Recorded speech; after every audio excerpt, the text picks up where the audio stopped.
जय हिंद, नमस्कार। मैं अंबर जैदी स्वागत करती हूँ आप सबका एक बार फिर से हमारे आज के कार्यक्रम में। दोस्तों, अफगानिस्तान पाकिस्तान के बीच में जो सिचुएशन बनी हुई थी, अब फाइनली अफगानिस्तान पाकिस्तान के बीच में सीज फायर हो चुका है और दोहा के एक होटल कॉन्फ्रेंस रूम में पाकिस्तान और अफगानिस्तान के बीच में इंस्टेंट सीज फायर हुआ।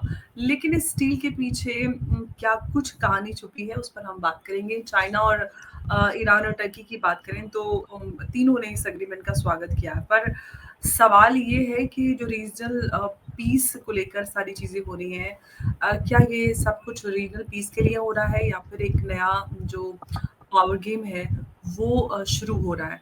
पाकिस्तान के फॉरेन मिनिस्टर शाहजहां ने कहा है कि ये सही कदम है, इस कदम का स्वागत किया है। लेकिन तालिबान की बात करें, तालिबान के डिफेंस मिनिस्टर मुल्ला याकूब कह रहे हैं कि अफगानिस्तान की सॉवरेनिटी जो है वो नॉन नेगोशिएबल है और अफगानिस्तान का एयर स्पेस उन्होंने वायलेट किया है, ये सारी चीज़ें और जो कुछ अभी भी वर्बल जो चीज़ें चल रही हैं।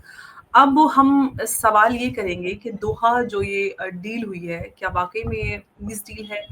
और ये जो कतर, टर्की और हम इन बाकी देशों की बात करें जो इस डील में शामिल हैं, टर्की और सब कोई इसका स्वागत करें, तो क्या कुछ इनके अपने-अपने इंटरेस्ट इसमें नज़र आएँगे। और इसी को समझने के लिए हमारे साथ मौजूद है कमर आगा साहब। सर, बहुत-बहुत स्वागत है आपका। जय हिंद, नमस्कार। नमस्कार।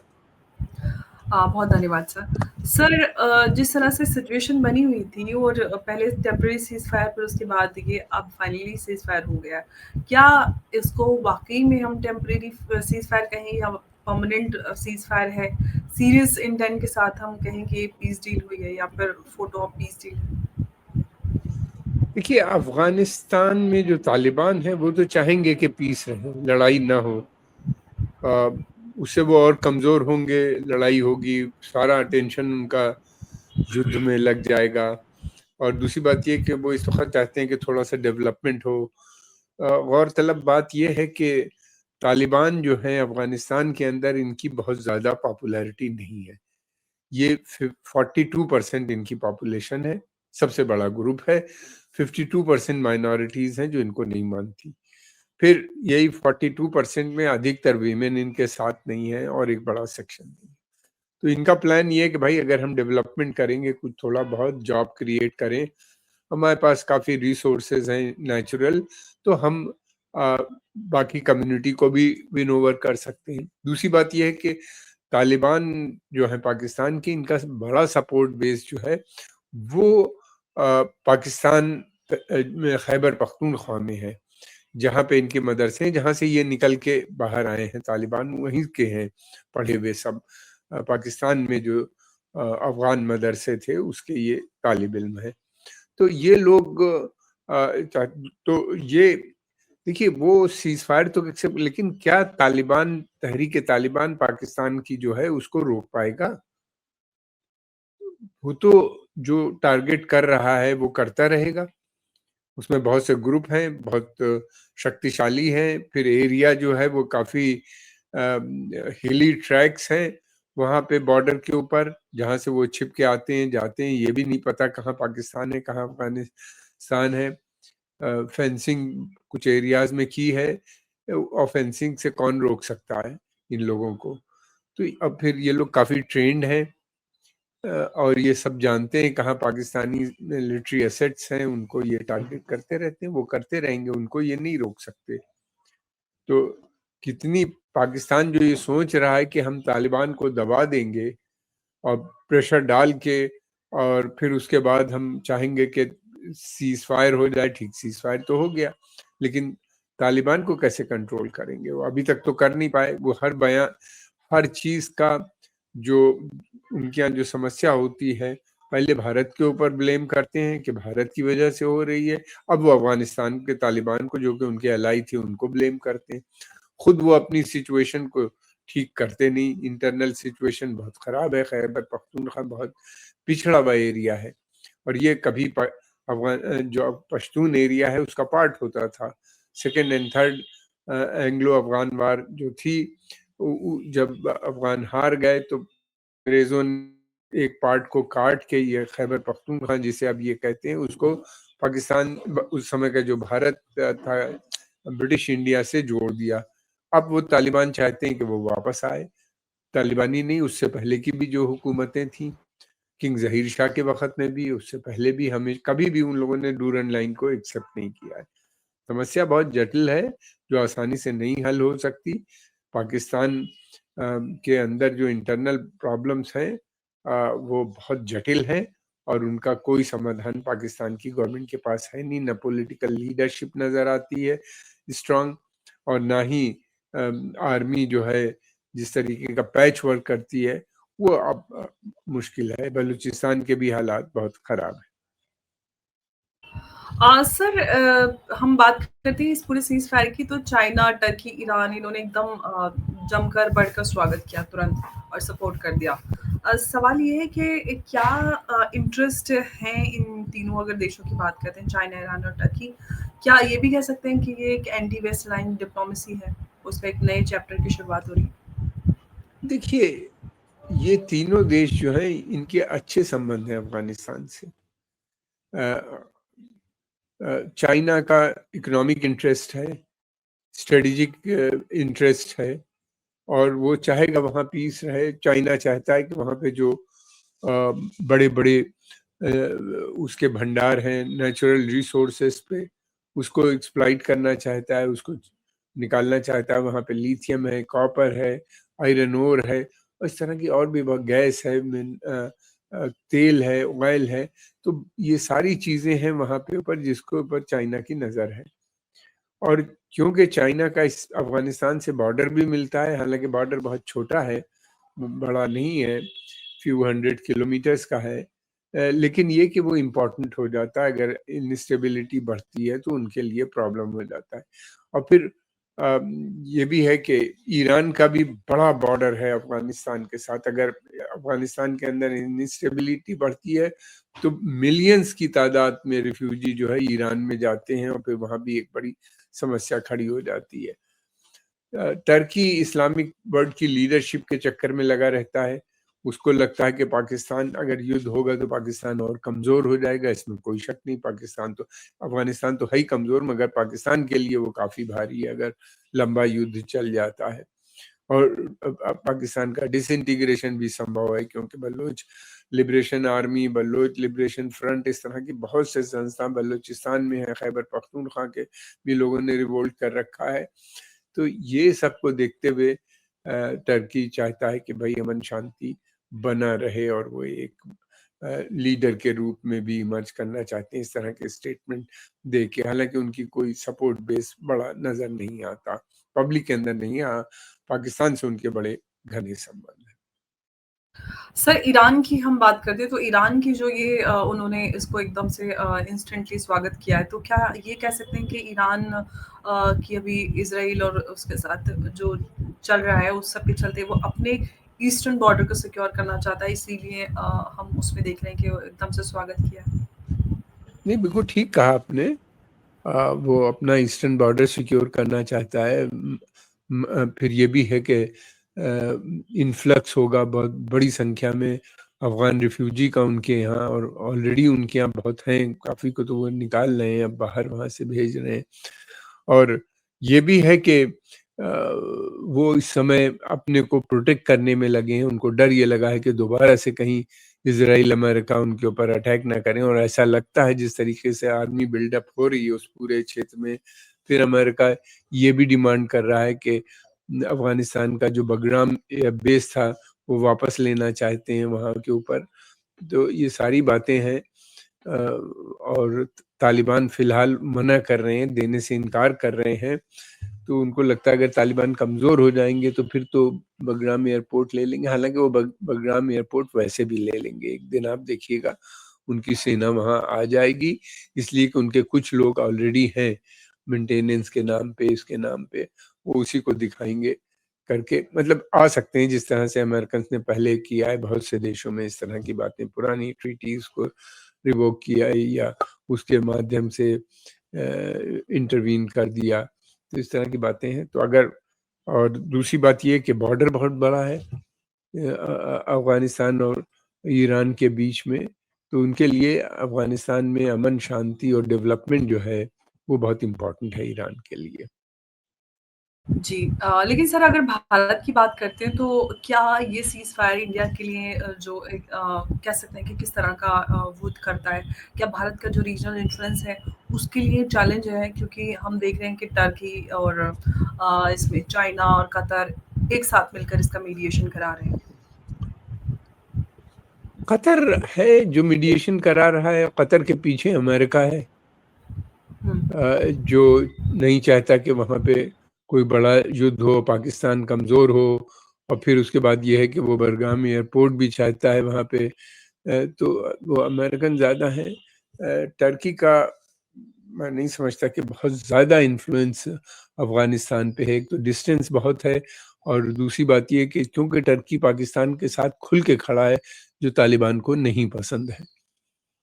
उसको लगता है कि ये टर्की जो है हमेशा पाकिस्तान के इंटरेस्ट में बात कर रहा है, न कि अफ़गानिस्तान का। ये विरोधाभास है। भारत के लिए जहाँ तक है, भारत की बेसिक नीति तो यही है कि अमन शांति पूरे क्षेत्र में बनी रहे, और वहाँ पे अगर युद्ध फैलता है तो रिफ्यूजी भारत भी आते हैं, अफ़गान बहुत से। और तीसरी बात ये कि भारत चाहता है कि वहाँ पे डेवलपमेंट हो। अफ़गानिस्तान में भारत ने हमेशा वहाँ पे एक बड़ा सकारात्मक रोल प्ले किया है, जिसको हमेशा अफ़गान जनता ने सपोर्ट किया है। तो इस तरीके से भारत नहीं चाहता कि कोई वहाँ पे हो। भारत के बहुत से सीरियस डिफरेंसेस हैं तालिबान के साथ, मगर ये कि भारत का मानना ये है कि ये जो कुछ भी है ये इंटरनल प्रॉब्लम है। अफ़गानिस्तान की गवर्नमेंट को हटाना लोकल लोगों का काम होता है, ना कि बाहर से इंटरफियरेंस हो। और भारत ये भी नहीं चाहता कि पाकिस्तान अफ़गानिस्तान के ऊपर अटैक करे, किसी किस्म का। भारत अफ़गानिस्तान की जो नेशनल इंटीग्रिटी और सॉवरेनिटी है, उसको मान्यता प्रदान करता है। और भारत के इस समय अफ़गान तालिबान से मैं समझता हूँ कुछ अच्छे रिश्ते बने हैं। और भारत चाहता है कि वहाँ पे जो अफ़गान जनता है उसकी जो प्रॉब्लम्स हैं, वो अ, भारत की मदद से जो कुछ फ़ायदा हो सके उन लोगों को पहुँचाने की बात कर रहा है। लेकिन ये है कि भारत ये भी उसको पसंद नहीं कि पाकिस्तान जिस तरीके से डील कर रहा है, तालिबान पे अटैक कर रहा है, या उनके सिविलियन ठिकानों पे जिस तरीके से बॉम्बिंग की, उसका भी खंडन भारत करेगा। भारत बिल्कुल नहीं चाहेगा कि इस तरह की गतिविधियाँ वहाँ पे हों। अफ़गान पहले ही से सालों कई दशक से परेशान रहे हैं, सफ़र कर रहे हैं वो, और उनकी परेशानी नहीं देखना चाहते। सर मुल्ला याकूब ने कहा है डूरन लाइन को हाइपोथेटिकल उन्होंने बोला है। क्या हम इसे समझें कि बॉर्डर डिस्प्यूट्स एक बार फिर से भड़कने वाले हैं और स्थिति वापस अलग सी हमें नज़र आएगी? देखिए, जो ये डिस्प्यूट है, वो नहीं ख़त्म हुआ है, और ये डिस्प्यूट चल रहा है। किंग ज़हीर शाह के वक़्त में भी था। अब जब पाकिस्तान का गठन हुआ तो अफ़गानिस्तान उसको मान्यता देने पे पाकिस्तान को नहीं राज़ी था। काफ़ी समय के बाद उसने रिकॉग्नाइज़ किया, और उसको ऐसा लगता था कि धर्म के नाम पे वो अफ़गानिस्तान पे कब्ज़ा करने की उनकी नीति है, जो इस वक़्त कर रहे हैं, जो उनकी पॉलिसी है स्ट्रेटेजिक डेप्थ की, जिसके माध्यम से वो चाहते हैं कि अफ़गानिस्तान में एक कठपुतली सरकार होनी चाहिए। वो सोच रहे थे कि तालिबान आ गए, अब वो सब चीज़ उनके कंट्रोल में होगी, और मिल जाएगा, सेंट्रल एशिया तक पहुँच जाएँगे, क्योंकि अफ़गानिस्तान के बॉर्डर तुर्कमेनिस्तान और 2-3 स्टेट्स हैं जो कि उनकी है, सेंट्रल एशिया की है, उनसे मिलते हैं। तो उनको लगा कि ये एक अच्छी अपॉर्च्युनिटी है, जो तालिबान अब नहीं मान रहा उनकी बात। तालिबान कहता है कि हम खुद स्वयं सक्षम हैं डील करने के लिए, हम स्वयं डेवलप करेंगे अपने अफ़गानिस्तान को इस रिसोर्सेज़ के साथ। तो ये जो है पाकिस्तान की जो नीति रही है, ये दूसरे मुल्कों के ज़मीन को हड़प करना, एक्सपेंशनिस्ट पॉलिसी, ऑक्युपाई करना, कश्मीर के ऊपर कब्ज़ा बना के रखना, तो ये अब नहीं चल सकता। कश्मीर के अंदर भी बड़ी प्रॉब्लम है, और ये डूरन लाइन जो है, इसको मुझे नहीं लगता कि अफ़गान कभी एक्सेप्ट करेंगे। तालिबान तक नहीं एक्सेप्ट कर रहे हैं, जो कि इनके बहुत घनिष्ठ मित्र और जिनके गठन में पाकिस्तान का बहुत बड़ा रोल था, वो भी नहीं मानते। ये उनकी सॉवरेनिटी का मामला है, ये उनका तालिबान। देखिए, पश्तून जो है अधिक संख्या में पाकिस्तान के अंदर है, और अगर ये पश्तून मिल जाता है उनको, तो एक बहुत बड़ी फोर्स हो जाएगी अफगानिस्तान में पश्तून की। और इस यहाँ पे उनका सपोर्ट बेस भी काफ़ी है, मदरसे भी बहुत हैं जो सऊदी अरेबिया की मदद से खुले थे जब अब रशिया का अटैक हुआ था, जहाँ से ये तालिबान पढ़ के निकले हैं। तालिबान के मतलब होते हैं स्टूडेंट्स, तालिब के मतलब स्टूडेंट और तालिबान के मतलब स्टूडेंट्स। जी, तालिब का प्लूरल हो गया तालिबान। जी। जी। जी। लेकिन सर अब ये बात करते हैं कि दोहा में जो ट्रस्ट बिल्ड हुआ है, क्या अगला ड्रोन या कोई आतंकी कुछ इस तरह का अटैक होता है तो क्या वो ट्रस्ट सर्वाइव कर पाएगा? देखिए, ये लोग डिफरेंट टाइप की लड़ाई लड़ते हैं। इनके लिए ये सर्वाइवल इतनी बड़ी प्रॉब्लम नहीं होगी। पाकिस्तान के लिए मैं समझता हूँ बहुत बड़ी प्रॉब्लम हो जाएगी। एक तो तालिबान का बड़ा बेस है पाकिस्तान के अंदर, और दूसरी बात ये कि अफगान जो है काफ़ी बड़े संख्या में पठान जो हैं पाकिस्तान की सेना में भी हैं। ये ज़्यादा अगर कुछ करेंगे तो सेना के अंदर भी रिवोल्ट हो सकता है पाकिस्तान की। और फिर तीसरी बात ये है कि बॉर्डर इतना हिली है, ये सीधे पाकिस्तान के अंदर अटैक करेंगे। हाँ, इनके पास एयर पावर नहीं है, उसकी इनको इतनी फिक्र नहीं होगी, ऑलरेडी बर्बाद हो चुके हैं। फिर उसके बाद ऐसी जो कम्युनिटीज होते हैं, ऐसे जो मूवमेंट होते हैं, वो अंदर घुस के इनके यहाँ बहुत ज़्यादा प्रॉब्लम खड़ी कर देंगे, और ऑलरेडी काफ़ी इकोनॉमिक क्राइसिस भी है। और फिर उसके अलावा ये भी है कि बलूचिस्तान में इतना पावरफुल मूवमेंट है सेपरेटिस्ट, फिर उसके अलावा खैबर पख्तूनख्वा में भी है, कश्मीर में अभी हमने देखा जिस तरह के मूवमेंट हो रहे थे, जिस तरीके के डिमॉन्स्ट्रेशंस वहाँ पे हो रहे थे, वो भी नहीं रहना चाहते उनके साथ। सिंध भी कोई खुश नहीं है पाकिस्तान से जुड़ के। तो ये इंटरनल इतनी ख़राब सिचुएशन है। पाकिस्तान स्वयं तो डेवलपमेंट करता नहीं, वो हमेशा ऐसे कोशिश करता है कि दूसरे की मदद से पैसे कुछ आ जाए। उनका जो प्राइवेट सेक्टर है बहुत वीक है, और जो कुछ है जो सरकारी कंपनीज हैं बहुत बड़ी-बड़ी हैं, वो इंतहाई करप्शन है उनके अंदर, वो सब आर्मी कंट्रोल करती है।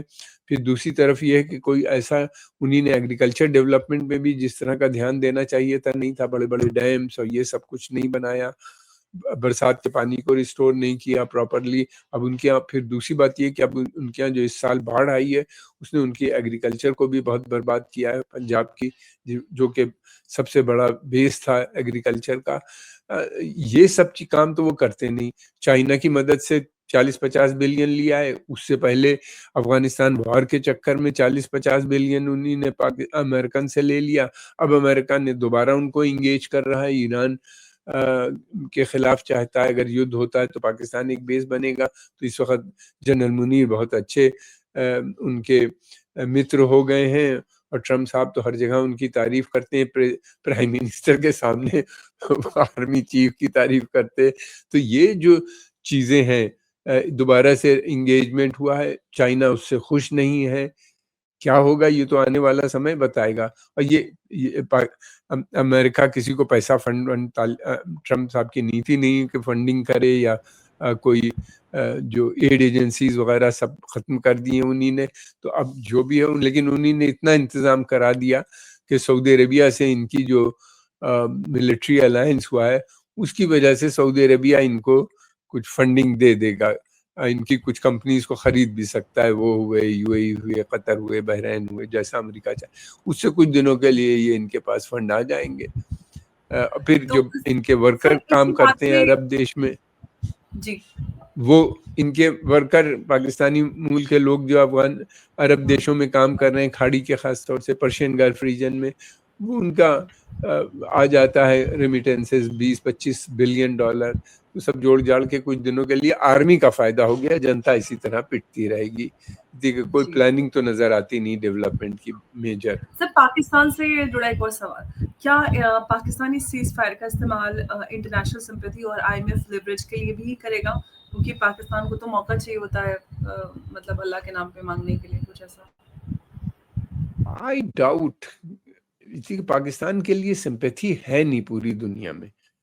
पाकिस्तान को जब इंगेज करते हैं ये लोग तो कुछ फंड्स इनको मिल जाते हैं, कुछ वीपन खरीदने के लिए मिल जाता है। अब पैक्ट हुआ है सऊदी अरेबिया से, तो सऊदी अरेबिया कुछ वीपन का पैसा दे देगा, कुछ इनकी मिलिट्री को सपोर्ट कर देगा, कुछ कंपनीज यूएई खरीद लेंगी, इनकी पब्लिक सेक्टर कंपनीज जो बहुत घाटे में चल रही हैं, रिवाइव करने की बात हो रही है, खासतौर से इलेक्ट्रिक जो उनके जो इलेक्ट्रिक सप्लाई यूनिट्स वगैरह जो है, पावर जनरेशन जो कंपनीज पावर जनरेट कर रही हैं उनके ऊपर वो चाहते हैं।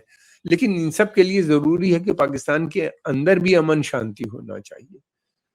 और जहां तक आपने का जो सवाल है, मुझे नहीं लगता कि पाकिस्तान के लिए कहीं सिंपैथी है। पश्चिमी देश उसको टूटने नहीं देते, इतना पैसा दिलवा देते हैं कि वो खड़ा रहे और उनका जो इंटरेस्ट है सेंट्रल एशिया में, वेस्ट एशिया में, वो सर्व करता रहे।